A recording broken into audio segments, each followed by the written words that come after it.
Selamat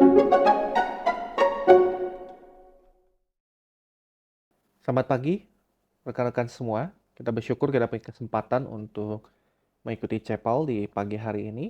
Dan sebelum kita membaca juga merenungkan firman, saat ini saya mengajak kita berdoa terlebih dahulu. Mari kita berdoa.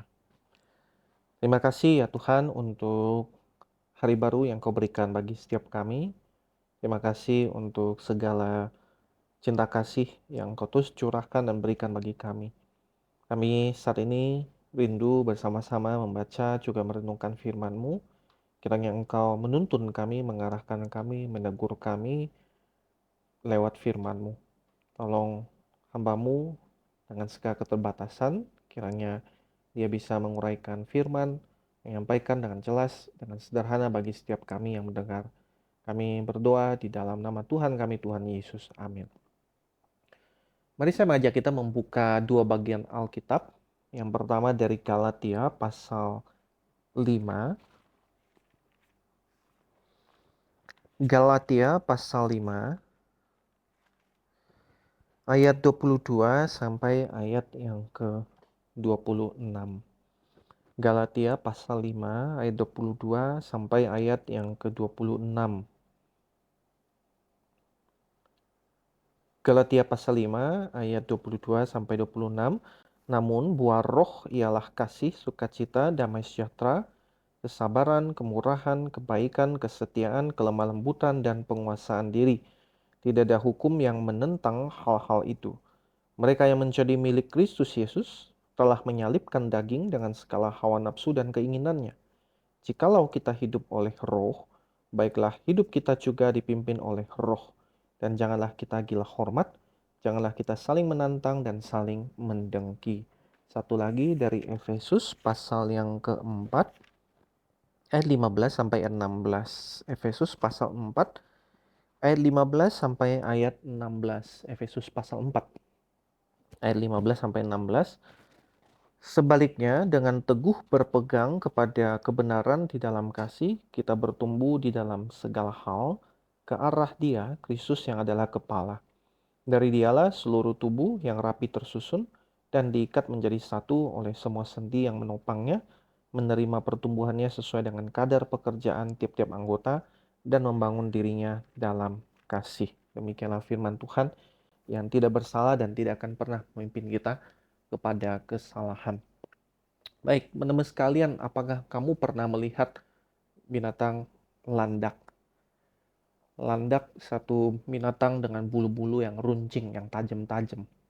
Nah, dikisahkan satu kali ada sekumpulan landak di musim yang sangat dingin itu, mereka akan mencari kehangatan. Karena kalau misalnya sendirian, mereka merasa kedinginan. Maka si landak-landak ini, mereka akan ngumpul di satu gua, dan mereka akan berusaha mendekatkan diri supaya bisa saling menghangatkan. Karena kalau sendirian jadi kedinginan.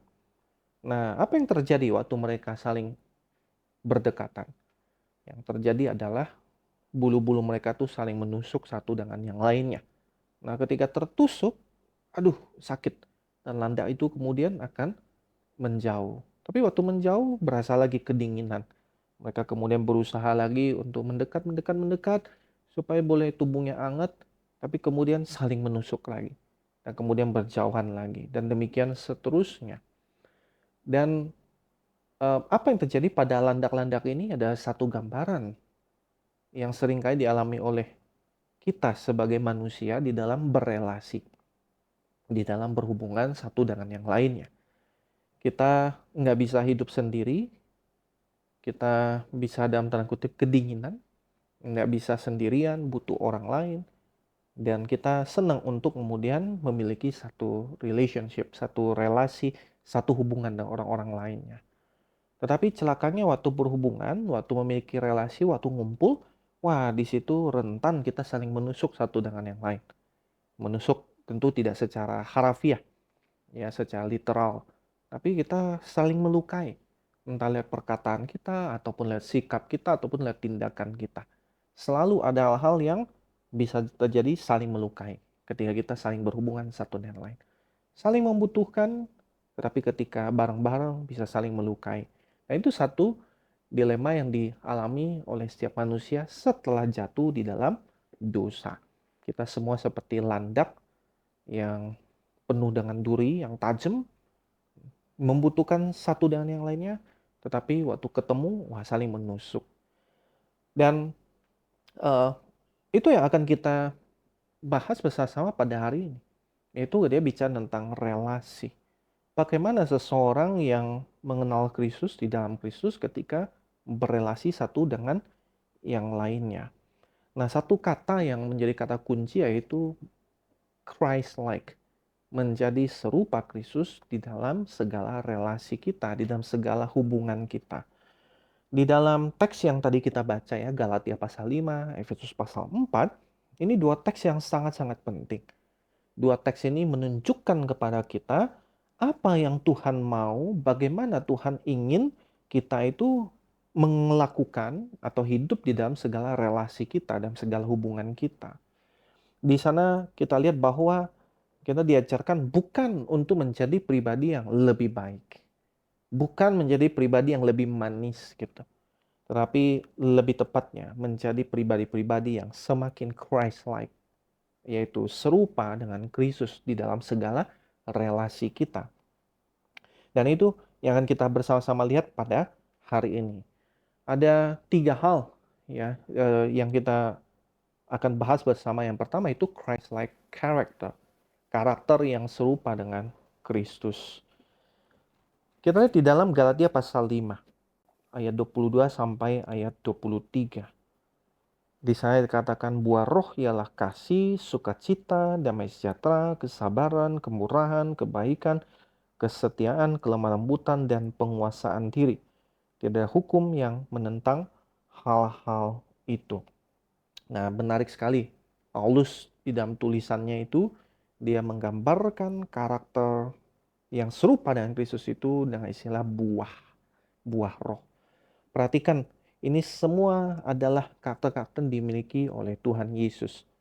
Dia memilikinya secara sempurna, mengekspresikannya secara sempurna juga selama dia hidup dan melayani di dalam dunia.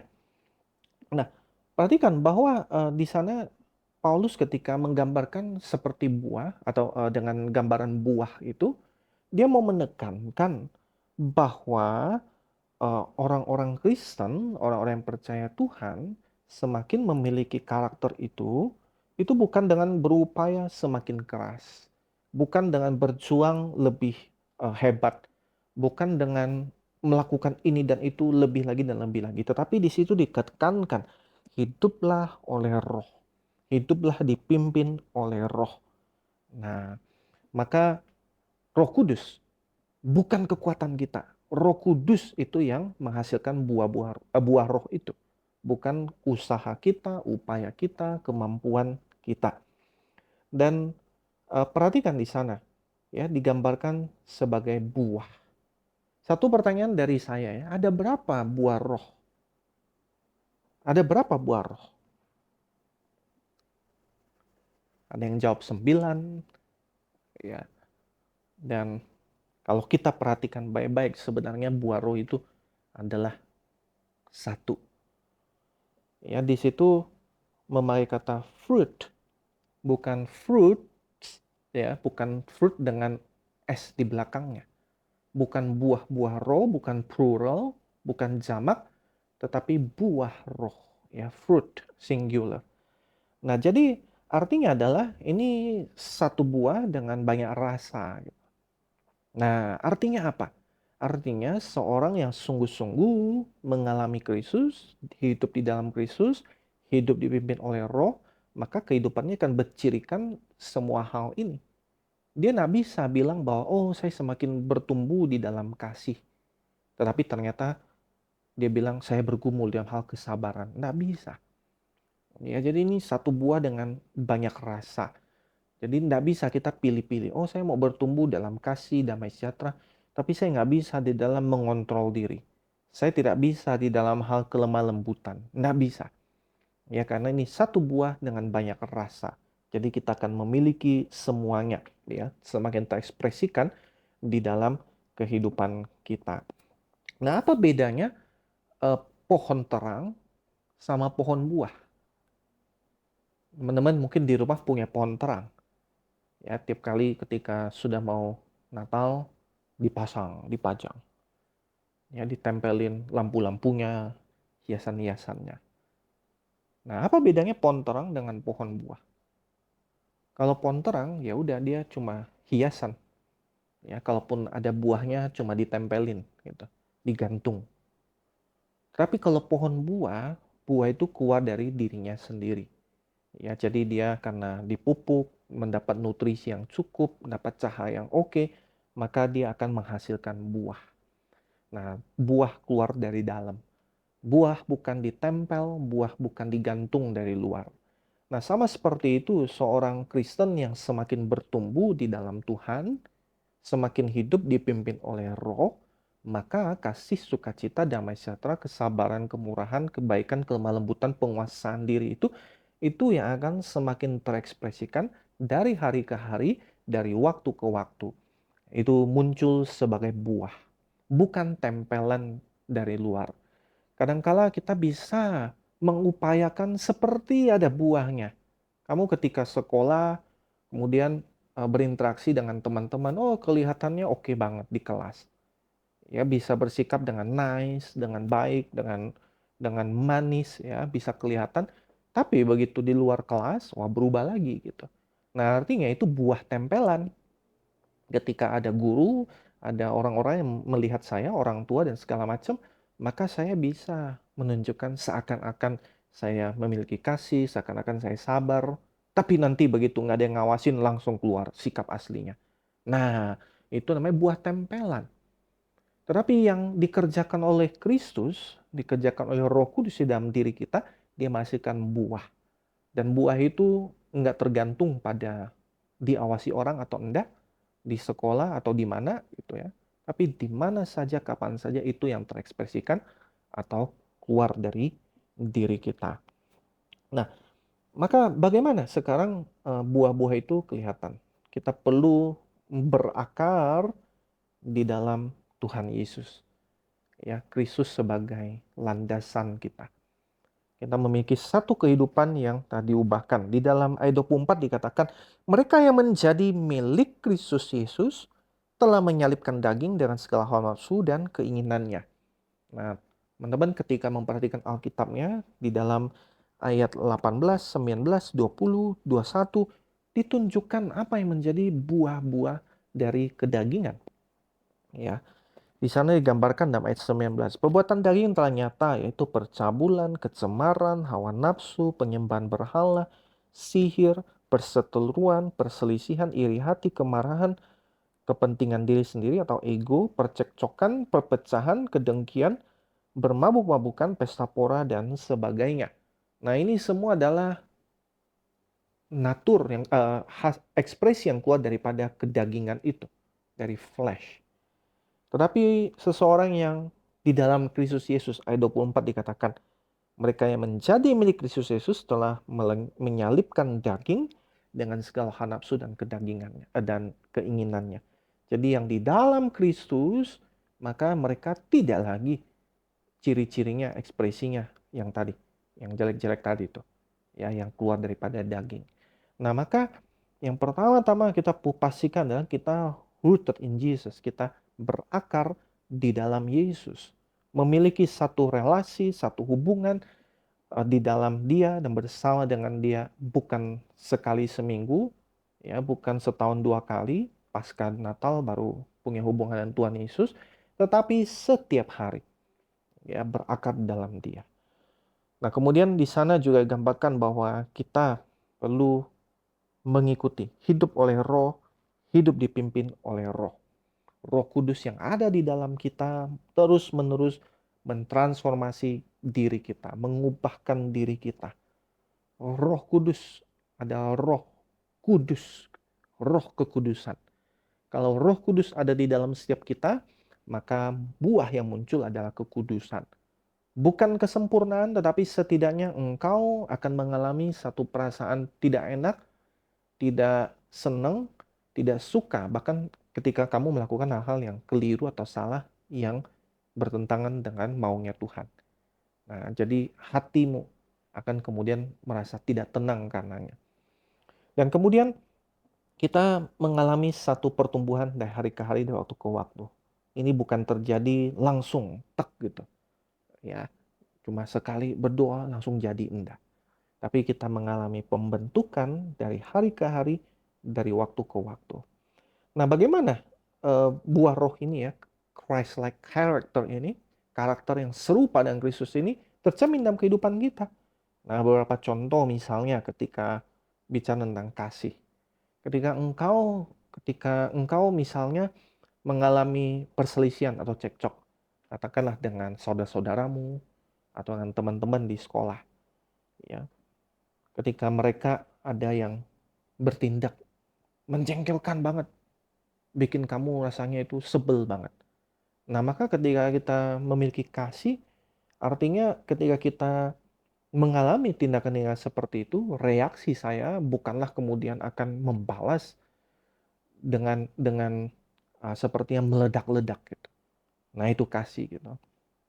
Atau misalnya kita bilang ya soal sukacita gitu.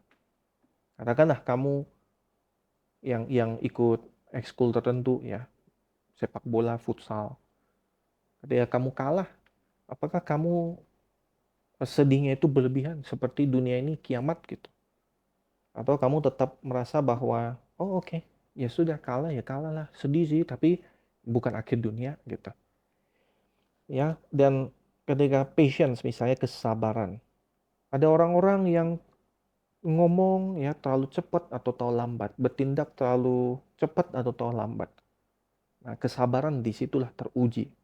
Ya, jadi buah roh ini terekspresikan dan teruji setiap hari, setiap waktu. Ya, diasah setiap hari, setiap waktu gitu. Bukan sesekali gitu. Dan ini semua dihasilkan bukan dengan secara alamiah, tetapi dengan pertolongan daripada Allah sendiri, dari Roh Kudus yang akan menolong kita menghasilkan buah roh ini, Christ-like character. Jadi itu yang pertama, ya, Christ-like character. Itu menjadi akar atau landasan untuk memiliki satu relasi yang oke, ya, sebagai seorang Kristen. Nah, yang kedua, ya, Christ-like communication. Ya, komunikasi yang serupa dengan Kristus. Kita lihat di dalam Efesus pasal 4 ayat 15 ya, di sana dibilang seperti ini. Sebaliknya dengan teguh berpegang kepada kebenaran di dalam kasih, kita bertumbuh di dalam segala hal ke arah Dia Kristus yang adalah kepala. Nah, di dalam terjemahan bahasa Indonesia kelihatan nggak terlalu clear, nggak tahu jelas ya. Di situ dikatakan kamu berpegang, dengan teguh berpegang kepada kebenaran di dalam kasih. Tetapi dalam terjemahan ya, yang lebih tepat itu, ya di dalam bahasa Inggris, ya bilang seperti ini, speaking truth in love. Ya, jadi mengatakan kebenaran di dalam kasih, speaking truth in love.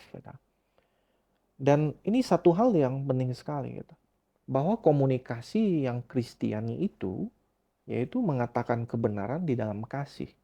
Dan Kristus melakukan itu di dalam segala pelayanannya dan keseharian dia selama di dalam di dunia. Ketika Kristus dia melayani, dia mengajar, dia katakan kebenaran di dalam kasih, termasuk bahkan di dalam mengoreksi orang. Ketika dia mengkoreksi orang-orang Farisi ahli Taurat, itu bukan keluar daripada kebencian, tapi keluar daripada kasih. Dia ngomongin kebenaran di dalam kasih. Dan ini satu hal yang penting.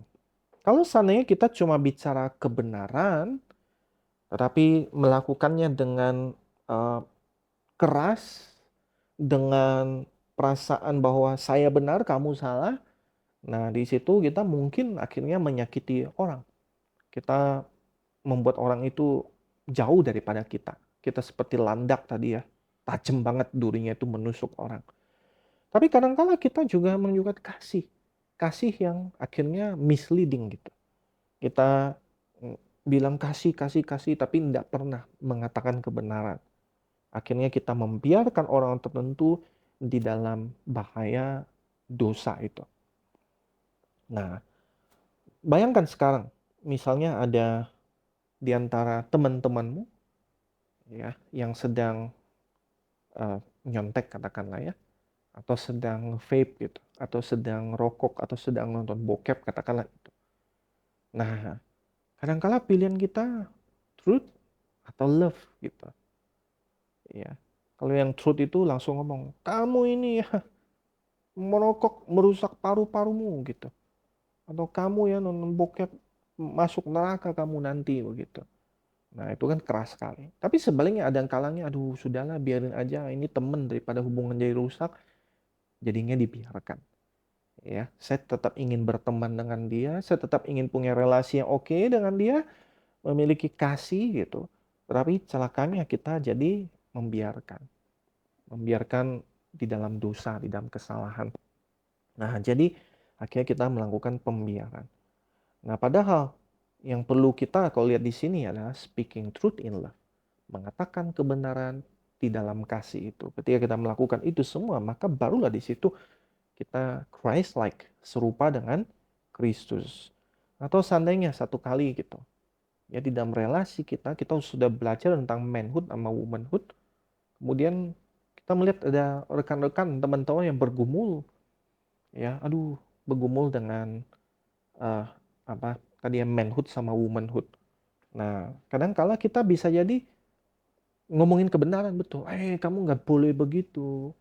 Kalau kamu kayak gitu, kamu nggak bersikap seperti laki-laki. Atau kamu kok gayanya kayak cowok sih padahal kamu cewek begitu. Ngomongin kebenaran, tapi belum tentu dengan cara yang mengasihi gitu. Atau sebaliknya, kita mengasihi tapi nggak pernah ngomongin kebenaran, biarin aja. Yang penting saya tetap berelasi dengan dia, oke gitu. Nah, tapi panggilan kita adalah Christ-like communication. Mengatakan kebenaran di dalam kasih itu. Ya, dan dengan cara demikianlah maka kita semua dibangunkan. Dan itu yang kedua. Yang pertama tadi Christ-like character, yang kedua Christ-like communication, dan yang ketiga, yang terakhir itu Christ-like community. Komunitas yang semakin serupa dengan Kristus. Di dalam Efesus pasal 4 ayat 16, di sana dikatakan seperti ini. Dari dialah, dari Kristus, seluruh tubuh yang rapi tersusun dan diikat menjadi satu oleh semua sendi yang menopangnya, menerima pertumbuhannya sesuai dengan kadar pekerjaan tiap-tiap anggota dan membangun dirinya dalam kasih. Pernahkah teman-teman membuat atau menyelesaikan puzzle? Ya, puzzle itu potong-potongannya itu banyak. Waktu disusun, ketika sudah selesai semua, baru kelihatan itu indah. Ternyata ada gambar lukisan, ternyata ada gambar pegunungan, ternyata ada gambar superhero. Tapi waktu berserakan yang nggak kelihatan, ya ini apa warna merah, ini apa ini hijau, ini apa ini ya nggak tahu. Tapi itu disusun, akhirnya baru kelihatan hasil yang indah. Nah, eh, komunitas seperti itu, ya kalau sampai ada satu piece yang hilang ya dari puzzle itu, jadi kelihatan bolong, nggak bagus gitu. Ya, komunitas juga sama seperti itu. Dia seperti puzzle, tiap-tiap orang di dalamnya itu saling membentuk satu dengan lainnya sehingga menghasilkan satu gambar, satu lukisan. Tapi komunitas Kristen lebih spesifik lagi.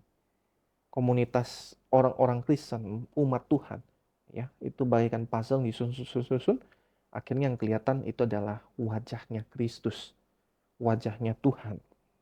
Setiap kita memiliki peran ya di dalam komunitas itu, saling membangun, saling melengkapi, ya, saling membantu, saling menegur satu sama lain, saling speaking truth in love, sehingga rupa Kristus ya makin kelihatan di dalam dan melalui komunitas kita.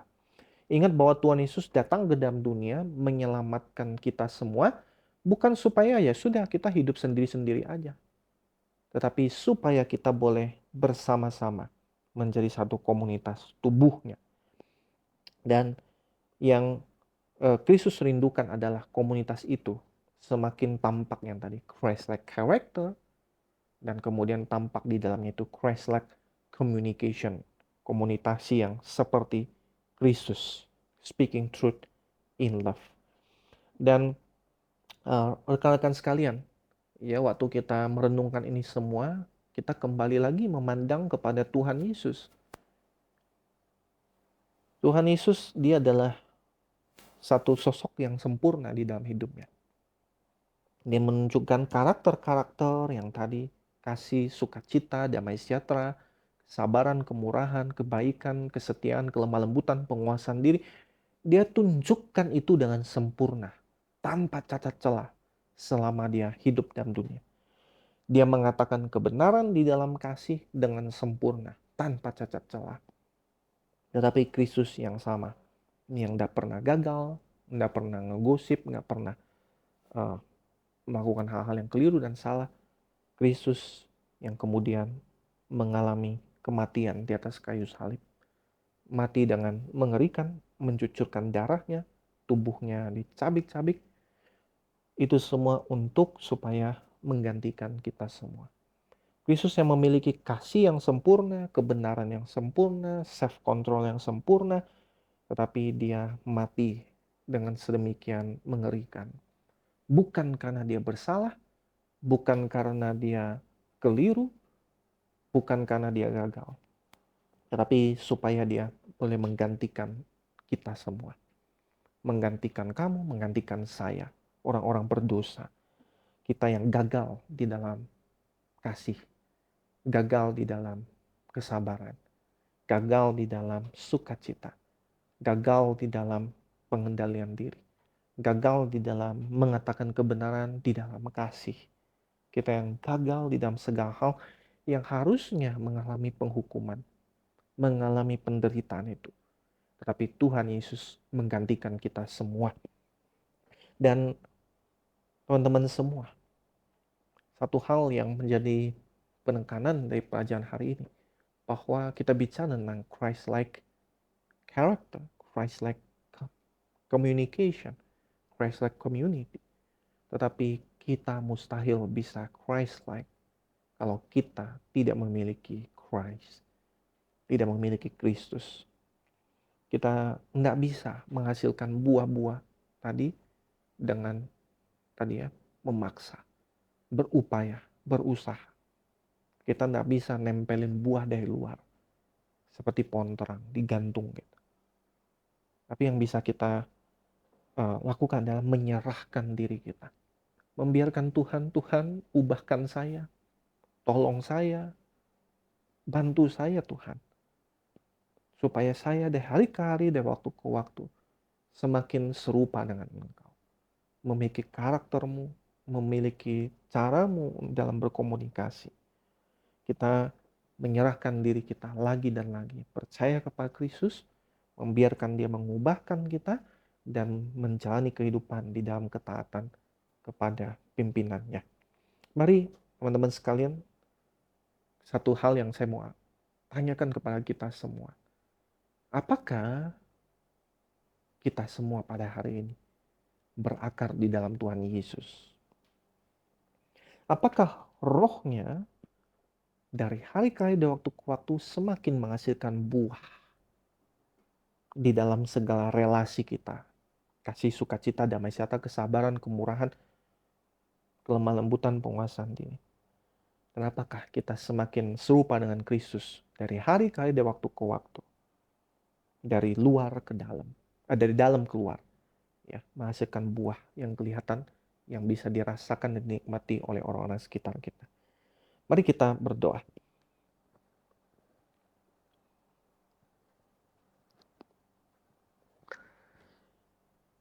Ya Tuhan Yesus, kami bersyukur karena Engkau mau datang ke dalam dunia ini.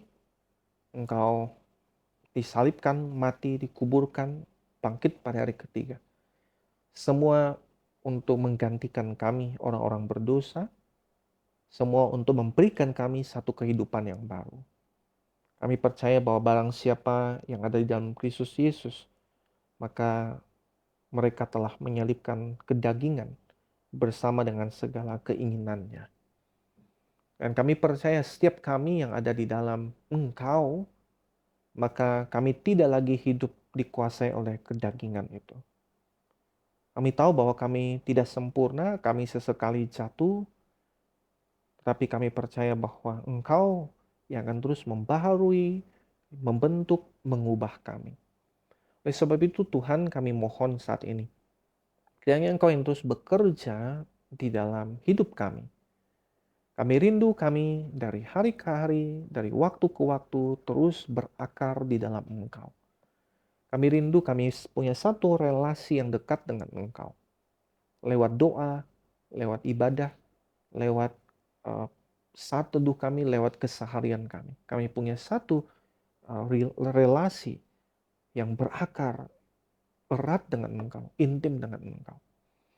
Dan kami rindu ya Tuhan, dari relasi yang dekat dengan Engkau itu, dari sanalah keluar buah. Dari sana keluar karakter yang semakin serupa dengan Engkau. Karena kami bergaul dengan Engkau, dengan erat dari hari ke hari, dari waktu ke waktu, maka kami pun semakin serupa dengan Engkau. Kami rindu keserupaan dengan Engkau itu juga tercermin dalam cara kami mengkomunikasikan kebenaran di dalam kasih. Kami sadar Tuhan, seringkali kami bisa jadi orang-orang yang sangat mementingkan kebenaran, tapi tidak pernah mengekspresikannya dengan kasih. Kami ngomong dengan tajam, menegur dengan keras, bahkan dengan cara yang menyakiti. Atau sebaliknya, kadangkala kami berupaya menunjukkan kasih, penerimaan, tetapi tanpa kemudian menyatakan kebenaran lagi. Kami membiarkan sesama kami tetap di dalam dosa, di dalam kesalahan dan kekeliruan. Oleh sebab itu kami mohon kiranya Engkau yang membentuk kami, agar kiranya dari hari ke hari, dari waktu ke waktu, kami semakin memiliki satu pembentukan. Memiliki Christ-like communication itu. Mengatakan kebenaran di dalam kasih. Dan kami rindu ya Tuhan di atas segalanya. Seiring Engkau yang bekerja di dalam kami, di tengah-tengah kami, melalui kami. Maka komunitas kami di STH ini semakin menjadi satu komunitas yang bertumbuh ke arah Engkau. Ke arah Kristus sebagai kepala kami. Kami rindu menjadi satu komunitas yang Christ-like. Bekerjalah ya terus ya Tuhan. Bekerjalah terus. Jangan biarkan kami. Tuntun kami, arahkan kami. Agar kami terus mengalami pertumbuhan itu. Terima kasih untuk firman Tuhan yang boleh kami baca dan renungkan. Kami berdoa di dalam nama Tuhan kami, Tuhan Yesus. Amin.